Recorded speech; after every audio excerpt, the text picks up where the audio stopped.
Hello दोस्तों, बहुत बहुत स्वागत है हमारे YouTube channel study with Vishal Singh में। दोस्तों, आज के इस वीडियो में भी बात करने वाले मोस्ट इम्पोर्टेंट क्वेश्चन के बारे में, जो कि आपका न्यूमेरिकल से संबंधित है, इलेक्ट्रिसिटी जो चैप्टर है उससे संबंधित है। यह एक ऐसा ही प्रश्न है जो हर साल लगभग एग्जाम में पूछे जाते हैं। देख सकते हैं 12, 13, 14, 15, 16, 17, 18, 19, 20 में भी आ सकता है। ये ऐसा प्रश्न है कि हर साल लगभग पूछा जाता है। बहुत ही सिंपल क्वेश्चन है। इसमें हम जानेंगे कि एकदम साधारण तरीके से आपको कैसे इसको समझकर लगाना होगा। तो वीडियो में बस आपको क्या है, बने रहना है शुरू से अंत तक, कहीं भी मिस मत कीजिएगा। अगर कहीं आप मिस करते हैं तो आपको वीडियो समझ में नहीं आएगा, क्वेश्चन समझ में नहीं आएगा, कैसे इसे सॉल्व करेंगे। तो शुरू से अंत तक बने रहिए। अगर आपको अच्छा लगे तो वीडियो को जरूर लाइक कीजिएगा और अपने दोस्तों के साथ इसे जरूर शेयर कीजिए, क्योंकि ऐसी वीडियो यहाँ पे डेली आती रहती हैं। तो आइए हम देखते हैं इस क्वेश्चन को कैसे हल करेंगे। जब भी आपका कोई क्वेश्चन दिया रहे तो उसको एक नहीं 2 बार एकदम ठीक से पढ़ा जाता है। तो क्या कह रहा है, एक विद्युत बल्ब पर 250 वोल्ट और 200 वाट लिखा है। इसे 250 वोल्ट के मेंस से जोड़ने पर बल्ब में कितनी अधिकतम धारा प्रवाहित होगी। बल्ब के प्रतिरोध की गणना कीजिए। देखिए इसमें क्या क्या आपकी सबसे पहले क्या क्या इसमें दिया है। विद्युत बल्ब पर क्या लिखा है, 250 वोल्ट और 200 वाट ऊर्जा जो वाट लिखा है, ये लिखा है। इसे 250 वोल्ट के दिया है आपका। तो क्या क्या दिया है देखिए, इसे कितने 250 वोल्ट के मेंस से जोड़ा जाता है। तो मतलब हमारा जो वोल्टेज है कितना है, V है। तो V जो सबसे पहले जो दिया रहता है उसे लिख लेते हैं। V बराबर कितना दिया है, 250 वोल्ट दिया है। ठीक, ये V हमारा क्या है, वोल्टेज है। V हमारा वोल्टेज है। ठीक, ये एक दिया है। और हमारा क्या दिया है, 200 वाट ऊर्जा दिया है। ऊर्जा मतलब पावर मत शक्ति कितना दिया है, पावर हमारा कितना दिया, 200 वाट दिया है। ठीक, यहाँ इक्वल टू रहेगा तब 200 इतना दिया है। 2 चीजें यहाँ पे आपको दिया गया है। अब आपसे क्या करा, बल्ब के प्रतिरोध की गणना कीजिए और बल्ब में कितनी धारा प्रवाहित होगी। ये 2 ही चीज पूछ रहा है ना, बल्ब में कितनी धारा अधिकतम प्रवाहित होगी या बल्ब में कितने प्रतिरोध। तो सबसे पहले हम ज्ञात कर लेते हैं बल्ब के प्रतिरोध की गणना। तो यहाँ पे लिखेंगे बल्ब के प्रतिरोध के नहीं क्या कर लीजिए, सॉरी, बल्ब का प्रतिरोध कितना होगा आपको R से प्रदर्शित करते हैं। ठीक, R से प्रदर्शित करते हैं। तो जो ये ऊर्जा का शक्ति होता है, शक्ति का जो ऊर्जा होता है, सॉरी, जो पावर का जो हमारा सूत्र होता है, P इक्वल टू कितना होता है, V² upon R, sorry P R होता है, सॉरी हाँ R। अब आप बोलेंगे कि मतलब इतना होता है, ये तो जानते ही हैं। एक और सूत्र होता है V इंटू I, ये भी होता है। एक और सूत्र होता है I²R। P इक्वल टू 3 सूत्र होता है। 3 सूत्र में इसी सूत्र का क्यों लिया गया, क्योंकि हमारा जो पावर भी दे दिया गया है, पावर यहाँ पे दे दिया गया है, और V² का मान भी दे दिया गया है, और R हमारा निकालना है। तो आसानी यहाँ से देखिए, यहाँ से करंट का मान इसमें नहीं दिया है, करंट का मान नहीं दिया, लेकिन इसमें करंट का मान नहीं दिया, करंट का पूछ रहा है तो कैसे निकलेगा, इससे करंट का नहीं निकल सकता है। ठीक, इसी से हमारा मान निकल सकता है, क्योंकि करंट का मान नहीं दिया है, केवल वोल्टेज का मान दे दिया गया है और ऊर्जा का मान है। तो यहाँ से R निकाल लेंगे आसानी से। जब R निकल जाएगा तो हमारा I निकल जाएगा। अब समझ गए क्यों इसी सूत्र का प्रयोग किया गया है, ये समझ गए होंगे तो बिल्कुल आपको लगाने में क्वेश्चन कोई तकलीफ नहीं हुई। तो हमारा यहाँ पर रखेंगे V² अपॉन R। V का मान क्या है, 250 है, 250 है वर्ग है, तो 250 गुणे 250 अपॉन, अब R हमको निकालना है, R हमको निकालना है। ठीक,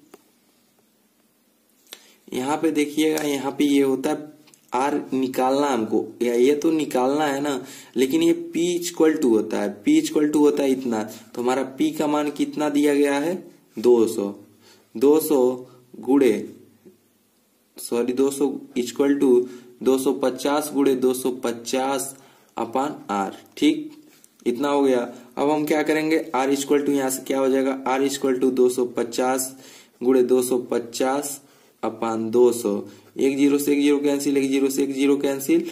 अब 25 25 50 हमारा आ जाएगा 25 गुणे 25 हो जाएगा। जब इसको हल करेंगे 312.5 ओम आएगा। ये आर का ये मान रहेगा। ठीक, आर का मान हो गया। 25 से गुणा कर लेंगे और 2 से भाग दे देंगे तो 312 हमारा 312.5 ओम आएगा आंसर इसका। अब हम बात करते हैं इसके करंट की। तो बल्ब में देखिए, बल्ब में क्या पूछा है, अधिकतम धारा। अधिकतम धारा हमारा कितना होगा, धारा आई होता है। आई बराबर क्या होता है, V अपान आर। किस सूत्र से आया है, V बराबर आई इंटू आर, ओम के नियम से ये निकला है।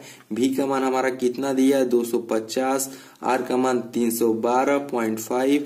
जब इसको हल करेंगे 0.8 एम्पियर।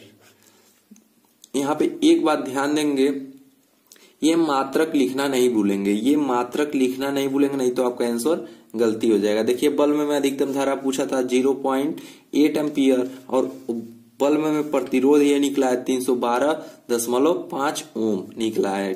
ठीक है, अगर सबसे पहले आइए एक बार और रिपीट कर देता हूं। सबसे पहले आप क्या करेंगे, जो दिया है उसे पहले लिख लेंगे। अब देखेंगे किस सूत्र का प्रयोग किया जाए कि कोई मान निकल जाए। तो देखिए यहाँ पे हम P बराबर V स्क्वायर अपन आर रखे हैं, जिससे R का मान निकल गया, R का मान निकल गया, V का मान दिया है, R का दिया है, I का निकल जाएगा कि नहीं।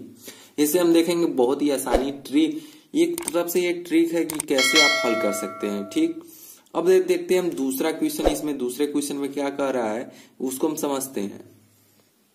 देखिएगा दूसरे क्वेश्चन में क्या कह रहा है। दूसरा क्वेश्चन बहुत ही आसान है, बस आप क्वेश्चन को एक बार पढ़िए। 1.5 वोल्ट के एक सेल का आंतरिक प्रतिरोध 0.5 ओम है। यहाँ पे ध्यान से पढ़िएगा, 1.5 वोल्ट के एक सेल का, जो एक सेल है 1.5 वोल्ट का है और इसका आंतरिक प्रतिरोध कितना है 0.5 ओम है। तो इस सेल द्वारा प्राप्त अधिकतम धारा का मान बताइए। तो हम सबसे पहले जो ज्ञात रहता है उसे लिख लेते हैं, आपको बताया ही है। तो V बराबर हमारा कितना दिया है 1.5 वोल्ट दिया है। ठीक, अब हमारा R का मान कितना दिया है, हम R1 इसे मानेंगे। R1 बराबर कितना है 0.5 ओम। आप कुछ भी मान सकते हैं, यहाँ कोई दिक्कत नहीं है। अब देखेंगे इसका अगर हम एक तरफ से सर्किट बनाए, जिसे सर्किट बनाते हैं परिपथ जो होता है, सर्किट बनाए कैसे बनेगा। तो देख लीजिए यहाँ पे मान लेते हैं ये 1.5 वोल्ट का है। ठीक, इसका आंतरिक प्रतिरोध कर रहा है ना, इसका आंतरिक प्रतिरोध बहुत ही छोटा होता है। ठीक, ये बहुत ही छोटा 0.5 ओम यहीं पे लगा है और ये क्लोज परिपथ है। ठीक, और इसी में आई का मान पूछ रहा है। ये आपका परिपथ ठीक इसी तरह है, इसी को हल करना है। इसमें आई का मान पूछ रहा है कितना होगा। तो हम देखिए, ये तो एकदम समझाने के लिए आपको बात बता दिया। अब आर का मान दिया है, V का मान दिया है, तो V बराबर क्या दिया है आई इंटू आर। V बराबर आई इंटू आर होता है, यहाँ से निकल जाएगा।